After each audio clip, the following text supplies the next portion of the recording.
Mami Karon, këngëtarja e famshme turke, vdes para syve të vajzës së saj, publikohen pamje tragjike.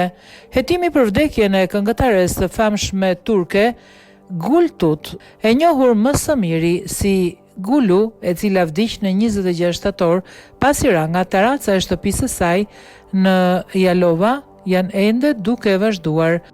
Sipas Haberlerit, këngëtarja rëshkiti dhe ra në të njëjtin vend në shtëpinë e saj vetëm një javë më parë, duke përfunduar në spital.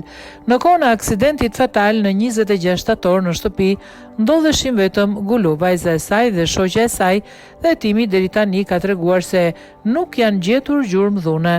Djali i këngëtarit, Tuberk Yaz Gulter, tha se ditën e incidentit, ndërsa ai po flinte në shtëpinë e tyre në Stamboll, motra e tij e thiri. Ai tha se motra bërtiti, mami Karon, ambulanca është tu, e janë i shpejt.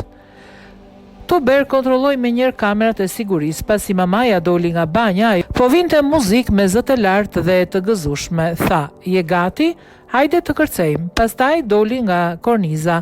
Një minutë më vonë u dëgjua zhurma e thyerjes së xhamit. Në atë moment motra ime tha, o Zoti i madh, dhe pastaj ajo dhe shoqja e saj bërtitën dhe vrapuan jashtë shtëpisë. Dy shemet në shtëpinë tonë janë shumë të rëshqitshme. Unë dhe mami kemi rëshqitur dhe kemi rënë edhe më parë. Dritaret janë deri në bel dhe mund të hapen plotësisht. Mendoj se mami mund të ketë rëshqitur dhe ka rënë ndërsa hapte dritaren, ndoshta në ndikimin e alkoolit. Nuk besoj se mami kreu vetvrasje, tha ai. Djali deklaroi gjithashtu në deklaratën e tij se nëna e tij rëshqiti ndërsa vallëzonte. Gulu ishte 52 vjeç dhe ishte një nga interpretuesit më të rëndësishme të muzikës arabe në Turqi.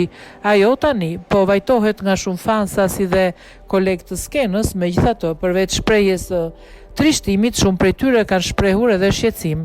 Hetimi deri tani ka treguar se kamerat të cilat ndodhen në shtëpinë e këngëtares kishin funksionin e reduktimit të muzikës në sfond dhe theksimit të zërave njerëzor, shkruan Haberler. Megjithatë, në regjistrim ishte e mundur të shihej se muzika ishte më e qetë se bisedat e njerëzve.